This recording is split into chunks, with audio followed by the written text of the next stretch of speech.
Let me start by saying that Peter Terry was addicted to heroin. We were friends in college and continue to be after I graduated. Notice that I said I. He dropped out after 2 years of barely cutting it. After I moved out of the dorms and into a small apartment, I didn't see Peter as much. We would talk online every now and then. AIM was king in pre-Facebook years. There was a period where he wasn't online for about 5 weeks straight. I wasn't worried. He was a pretty notorious flake and drug addict, so I assumed he just stopped caring. Then one night, I saw him log on. Before I could initiate a conversation, he sent me a message. David, man, we need to talk. That was when he told me about the NoEnd house. It got that name because no one had ever reached the final exit. The rules were pretty simple and cliche. Reach the final room of the building and you win $500. There were 9 rooms in all. The house was located outside the city, roughly 4 miles from my house. Apparently, Peter had tried and failed. He was a heroin and who knows what the fuck addict, so I figured the drugs got the best of him and he wigged out at a paper ghost or something. He told me it would be too much for anyone, that it was unnatural. I didn't believe him. I told him I would check it out the next night. No matter how hard he tried to convince me otherwise, $500 sounded too good to be true. I had to go. I set out the following night. When I arrived, I immediately noticed something strange about the building. Have you ever seen or read something that shouldn't be scary, but for some reason a chill crawls up your spine? I walked toward the building, and the feeling of uneasiness only intensified as I opened the front door. My heart slowed, and I let a relieved sigh leave me as I entered. The room looked like a normal hotel lobby, decorated for Halloween. A sign was posted in place of a worker. It read, "Room 1 this way. 8 more follow. Reach the end and you win." I chuckled and made my way to the first door. The first area was almost laughable. The decor resembled the Halloween aisle of a Kmart, complete with sheet ghosts and animatronic zombies that gave a static growl when you passed by. At the far end was an exit. It was the only door besides the one I entered through. I brushed through the fake spider webs and headed for the second room. I was greeted by fog as I opened the door to room 2. The room definitely upped the ante in terms of technology. Not only was there a fog machine, but a bat hung from the ceiling and flew in a circle. Scary. They seemed to have a Halloween soundtrack that one would find in a 99-cent store on loop somewhere in the room. I didn't see a stereo, but I guess they must have used a PA system. I stepped over a few toy rats that wheeled around and walked with a puffed chest across to the next area. I reached for the doorknob, and my heart sank to my knees. I did not want to open that door. A feeling of dread hit me so hard, I could barely even think. Logic overtook me after a few terrified moments, and I shook it off and entered the next room. Room 3 is when things began to change. On the surface, it looked like a normal room. There was a chair in the middle of a wood-paneled floor. A single lamp in the corner did a poor job of lighting the area, casting a few shadows across the floor and walls. That was the problem. Shadows. Plural. With the exception of the chairs, there were others. I I had barely walked in the door, and I was already terrified. It was at that moment that I knew something wasn't right. I didn't even think as I automatically tried to open the door I came through. It was locked from the other side. That set me off. Was someone locking the doors as I progressed? There was no way. I would have heard them.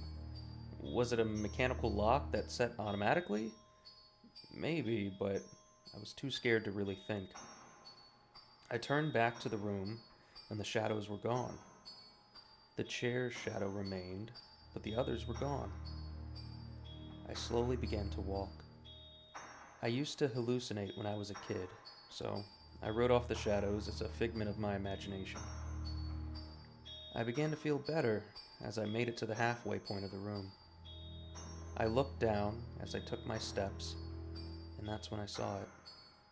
Or didn't see it. My shadow wasn't there. I didn't have time to scream.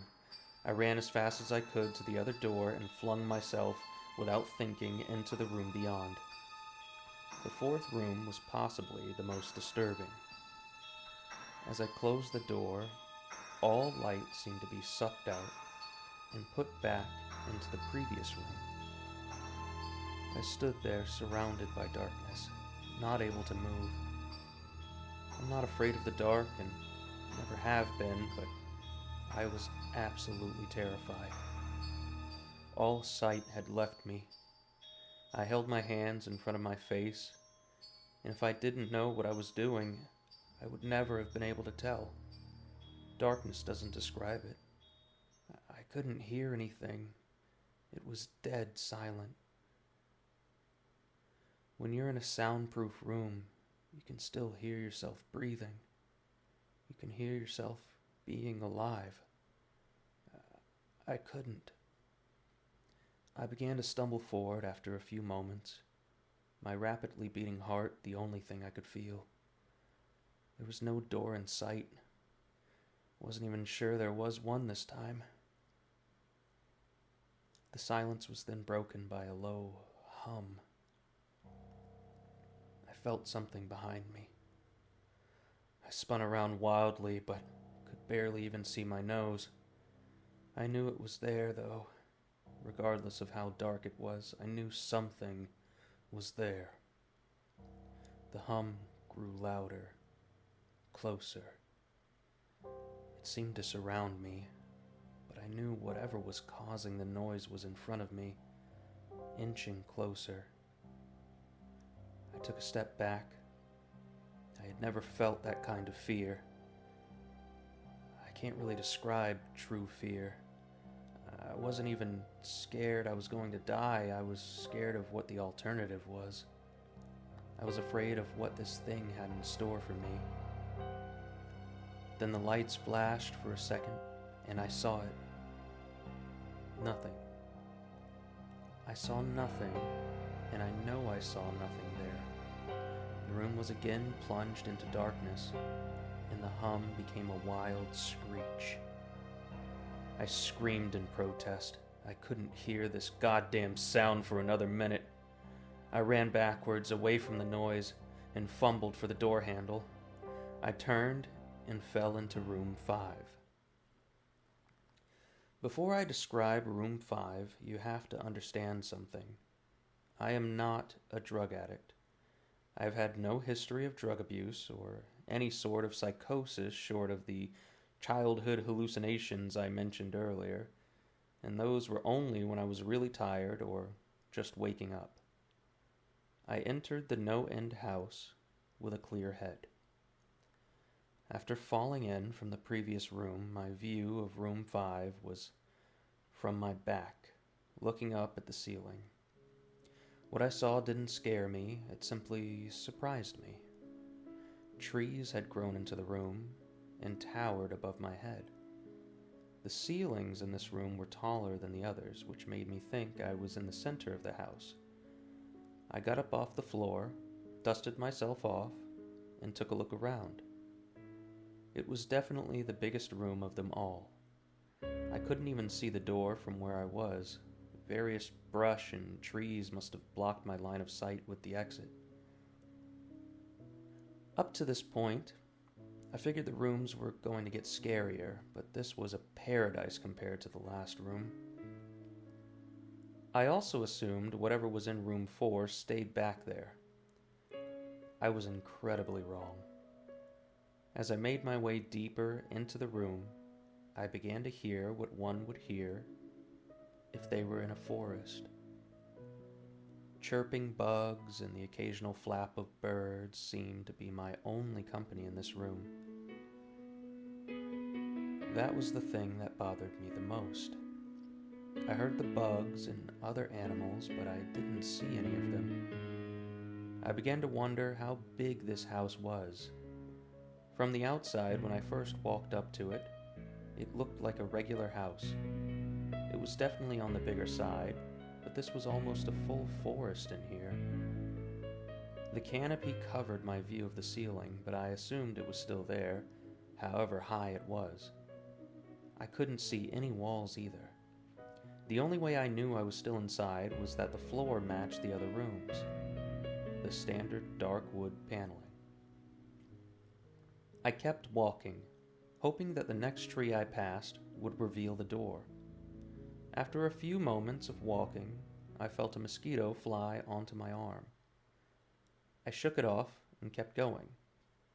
A second later, I felt about 10 more land on my skin at different places. I felt them crawl up and down my arms and legs, and a few made their way across my face. I flailed wildly to get them all off, but they just kept crawling. I looked down and let out a muffled scream, more of a whimper, to be honest. I didn't see a single bug. Not one bug was on me, but I could feel them crawl. I heard them fly by my face and sting my skin, but I couldn't see a single one. I dropped to the ground and began to roll wildly. I was desperate. I hated bugs, especially ones I couldn't see or touch, but these bugs could touch me, and they were everywhere. I began to crawl. I had no idea where I was going. The entrance was nowhere in sight, and I still hadn't even seen the exit. So I just crawled, my skin wriggling with the presence of those phantom bugs. After what seemed like hours, I found the door. I grabbed the nearest tree and propped myself up, mindlessly slapping my arms and legs to no avail. I tried to run, but I couldn't. My body was exhausted from crawling and dealing with whatever it was that was on me. I took a few shaky steps to the door, grabbing each tree on the way for support. It was only a few feet away when I heard it, the low hum from before. It was coming from the next room, and it was deeper. I could almost feel it inside my body, like when you stand next to an amp at a concert. The feeling of the bugs on me lessened as the hum grew louder. As I placed my hand on the doorknob, the bugs were completely gone, but I couldn't bring myself to turn the knob. I knew that if I let go, the bugs would return, and there was no way I would make it back to room 4. I just stood there, my head pressed against the door, marked 6, and my hand shakily grasping the knob. The hum was so loud I couldn't even hear myself pretend to think. There was nothing I could do but move on. Room 6 was next, and room 6 was hell. I closed the door behind me, my eyes held shut and my ears ringing. The hum was surrounding me. As the door clicked into place, the hum was gone. I opened my eyes in surprise, and the door I had shut was gone. It was just a wall now. I looked around in shock. The room was identical to room 3, the same chair and lamp, but with the correct amount of shadows this time.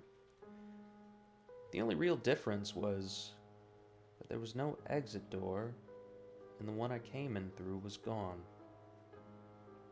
As I said before, I had no previous issues in terms of mental instability, but at that moment, I fell into what I know now was insanity. I didn't scream. I didn't make a sound. At first, I scratched softly. The wall was tough, but I knew the door was there somewhere. I just knew it was. I scratched at where the doorknob was. I clawed at the wall frantically with both hands, my nails being filed down to the skin against the wood. I fell silently to my knees. The only sound in the room, the incessant scratching against the wall. I knew it was there. The door was there. I knew it was just there. I knew if I could get past this wall. "Are you all right?" I jumped off the ground and spun in one motion. I leaned against the wall behind me and saw what it was that spoke to me. To this day, I regret ever turning around. There was a little girl. She was wearing a soft white dress that went down to her ankles. She had long blonde hair to the middle of her back, in white skin and blue eyes. She was the most frightening thing I had ever seen, and I know that nothing in my life will ever be as unnerving as what I saw in her. While looking at her, I saw something else. Where she stood, I saw what looked like a man's body, only larger than normal and covered in hair. He was naked from head to toe, but his head was not human, and his toes were hooves. It wasn't the devil, but at that moment it might as well have been. The form had the head of a ram and the snout of a wolf. It was horrifying, and it was synonymous with the little girl in front of me. They were the same form. I can't really describe it, but I saw them at the same time. They shared the same spot in that room, but it was like looking at two separate dimensions. When I saw the girl, I saw the form. When I saw the form, I saw the girl. I couldn't speak. I could barely even see. My mind was revolting against what it was attempting to process. I had been scared before in my life, and I had never been more scared than when I was trapped in the fourth room. But that was before room 6. I just stood there staring at whatever it was that spoke to me. There was no exit. I was trapped here with it. And then it spoke again. "David,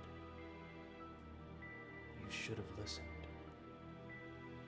When it spoke, I heard the words of the little girl, but the other form spoke through my mind in a voice I wouldn't attempt to describe.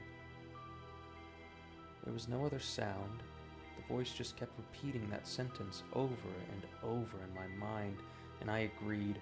I didn't know what to do. I was slipping into madness, yet couldn't take my eyes off of what was in front of me. I dropped to the floor. I thought I had passed out, but the room wouldn't let me. I just wanted it to end. I was on my side, my eyes wide open, and the form staring down at me. Scurrying across the floor in front of me was one of the battery-powered rats from the second room. The house was toying with me, but for some reason, seeing that rat pulled my mind back from whatever depths it was headed, and I looked around the room. I was getting out of here. I was determined to get out of that house and live and never think about this place again. I knew this room was hell, and I wasn't ready to take up a residency. At first, it was just my eyes that moved. I searched the walls for any kind of opening. The room wasn't that big, so it didn't take long to soak up the entire layout. The demon still taunted me, the voice growing louder as the form stayed rooted where it stood. I placed my hand on the floor, lifted myself up to all fours, and turned to scan the wall behind me. Then I saw something I couldn't believe. The form was now right at my back, whispering into my mind how I shouldn't have come. I felt its breath on the back of my neck, but I refused to turn around. A large rectangle was scratched into the wood, with a small dent chipped away in the center of it. Right in front of my eyes, I saw the large 7 I had mindlessly etched into the wall. I knew what it was. Room 7 was just beyond that wall, where room 5 was moments ago. I don't know how I had done it. Maybe it was just my state of mind at the time, but I had created the door. I knew I had. In my madness, I had scratched into the wall what I needed most: an exit to the next room. Room 7 was close. I knew the demon was right behind me, but for some reason, it couldn't touch me. I closed my eyes and placed both hands on the large 7 in front of me. I pushed as hard as I could. The demon was now screaming in my ear. It told me I was never leaving. It told me that this was the end, but I wasn't going to die. I was going to live there in room 6 with it. I wasn't. I pushed and screamed at the top of my lungs. I knew I was going to push through the wall eventually. I clenched my eyes shut and screamed, and the demon was gone. I was left in silence. I turned around slowly and was greeted by the room as it was when I entered. Just a chair and a lamp. I couldn't believe it, but I didn't have time to.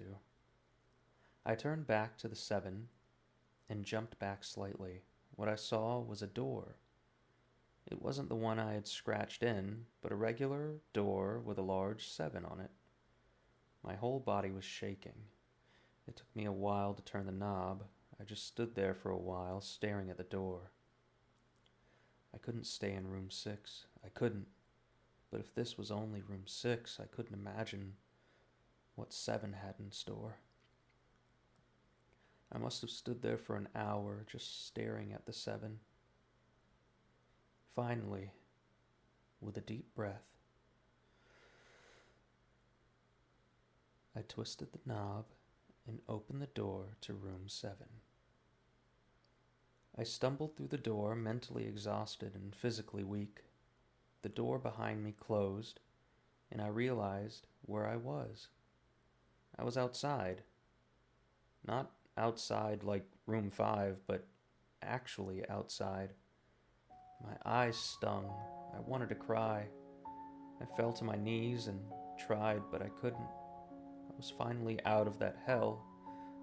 I didn't even care about the prize that was promised. I turned and saw that the door I just went through was the entrance.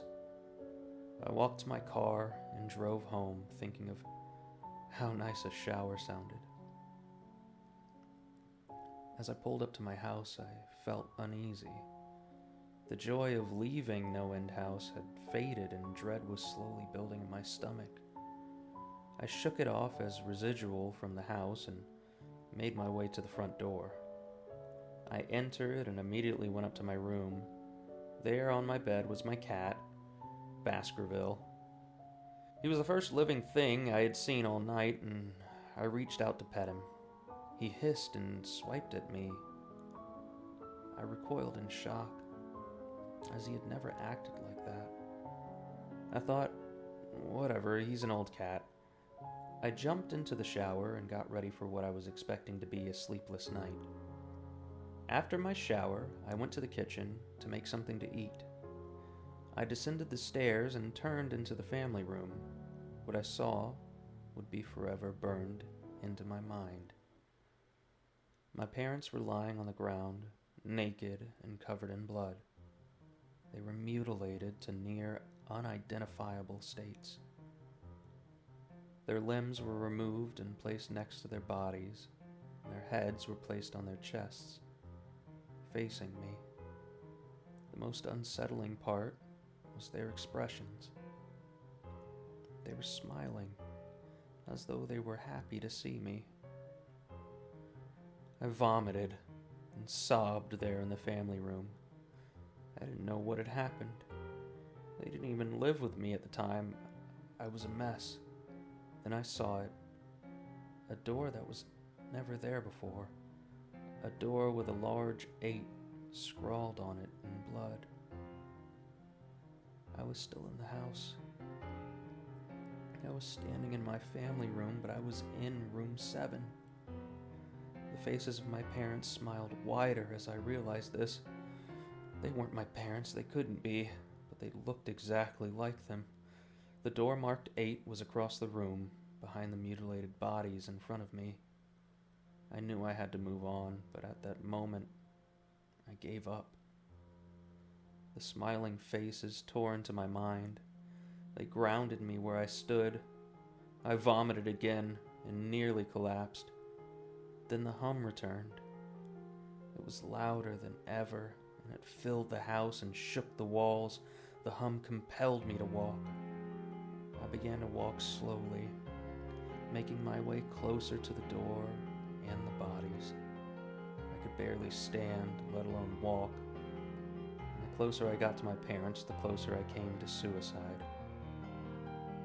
The walls were shaking so hard, it seemed as though they were going to crumble. But still, the faces smiled at me as I inched closer. Their eyes followed me. I was now between the 2 bodies, a few feet away from the door.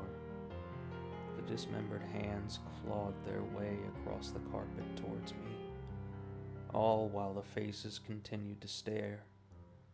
New terror washed over me, and I walked faster. I didn't want to hear them speak. I didn't want the voices to match those of my parents. They began to open their mouths, and the hands were inches from my feet. In a dash of desperation, I lunged toward the door, threw it open, and slammed it behind me. Room 8. I was done. After what I had just experienced, I knew there wasn't anything else this fucking house could throw at me that I couldn't live through. There was nothing short of the fires of hell that I wasn't ready for. Unfortunately, I underestimated the abilities of NoEnd House. Unfortunately, things got more disturbing, more terrifying, and more unspeakable in room 8. I still have trouble believing what I saw in room 8. Again, the room was a carbon copy of rooms 3 and 6, but sitting in the usually empty chair was a man. After a few seconds of disbelief, my mind finally accepted the fact that the man sitting in the chair was me. Not someone who looked like me. It was David Williams. I walked closer. I had to get a better look, even though I was sure of it. He looked up at me, and I noticed tears in his eyes. Please don't do it. Please don't hurt me. What? I asked. Who are you? I'm not going to hurt you. Yes, you are. He was sobbing now. You're going to hurt me, and I don't want you to. He sat in the chair with his legs up and began rocking back and forth. It was actually pretty pathetic looking, especially since he was me, identical in every way. Listen, who are you? I was only a few feet from the doppelganger. It was the weirdest experience yet, standing there talking to myself. I wasn't scared, but I would be soon. Why are you? You're going to hurt me. You're going to hurt me. If you want to leave, you're going to hurt me. Why are you saying this? Just calm down, all right? Let's try and figure this out. And then I saw it. The David sitting down was wearing the same clothes as me, except for a small red patch on his shirt embroidered with the number 9. You're going to hurt me. You're going to hurt me. You're going to hurt me. Please. You're going to hurt me. My eyes didn't leave that small number on his chest. I knew exactly what it was. The first few doors were plain and simple, but after a while they got a little more ambiguous. 7 was scratched into the wall, but by my own hands. 8 was marked in blood above the bodies of my parents, but 9, this number was on a person, a living person. Worse still, it was on a person that looked exactly like me. David? I had to ask. Yes, you're going to hurt me. You're going to hurt me.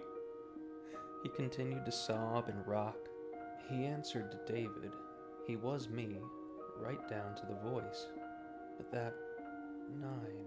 I paced around for a few minutes while he sobbed in his chair.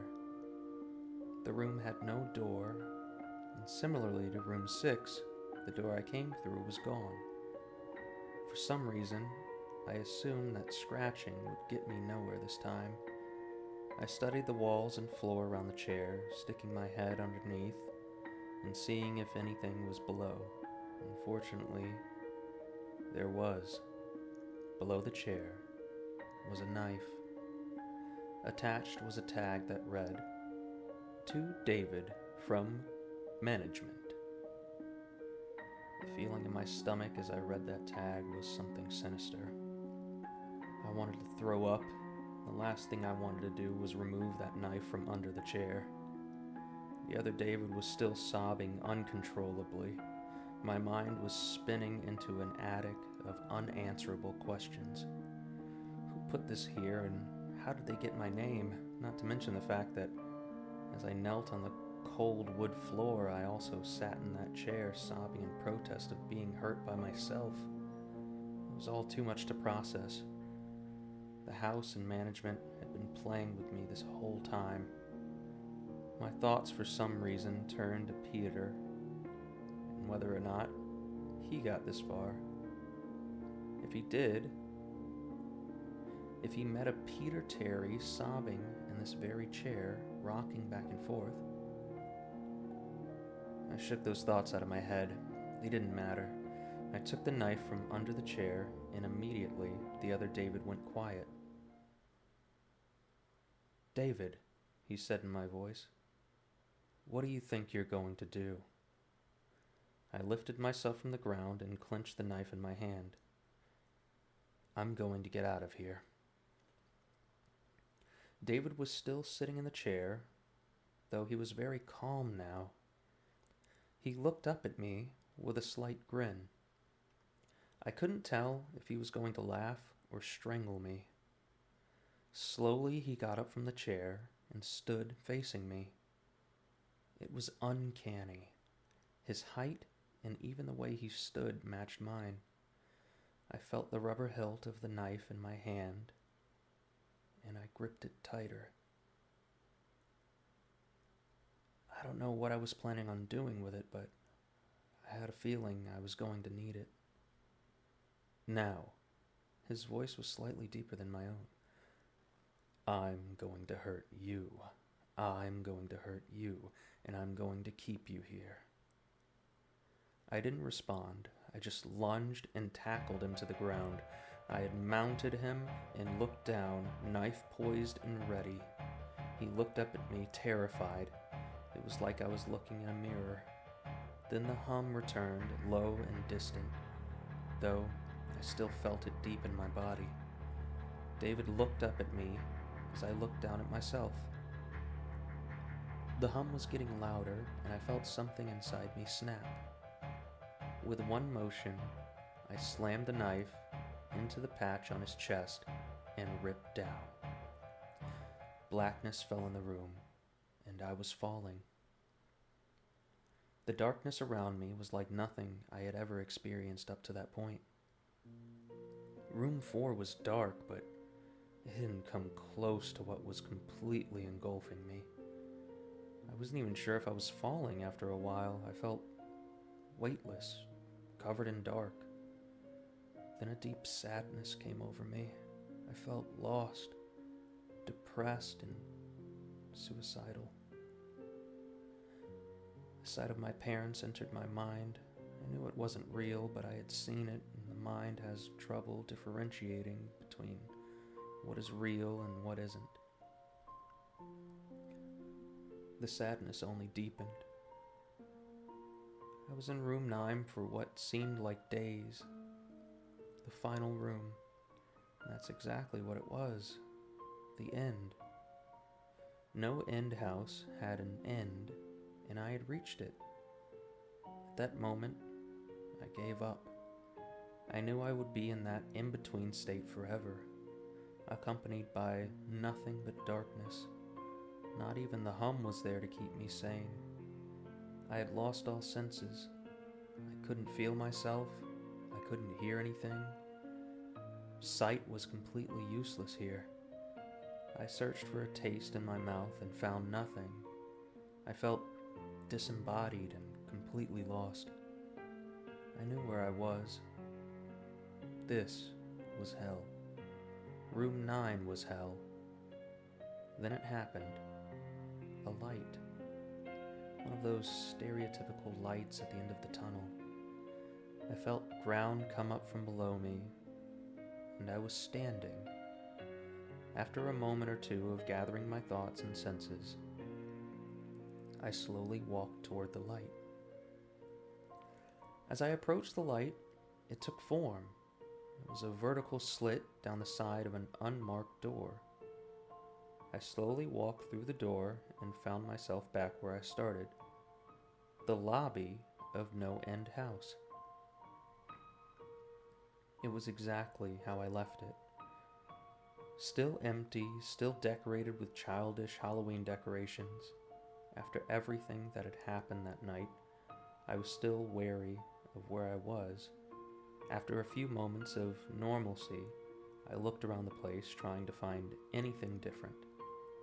On the desk was a plain white envelope with my name handwritten on it. Immensely curious, yet still cautious, I mustered up the courage to open the envelope. Inside was a letter, again handwritten. David Williams, congratulations!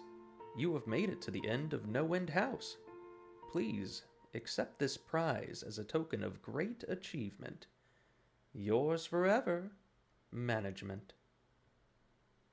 With the letter were $500 bills. I couldn't stop laughing. I laughed for what seemed like hours. I laughed as I walked out to my car and laughed as I drove home. I laughed as I pulled into my driveway. I laughed as I opened my front door to my house and laughed as I saw the small 10 etched into the wood.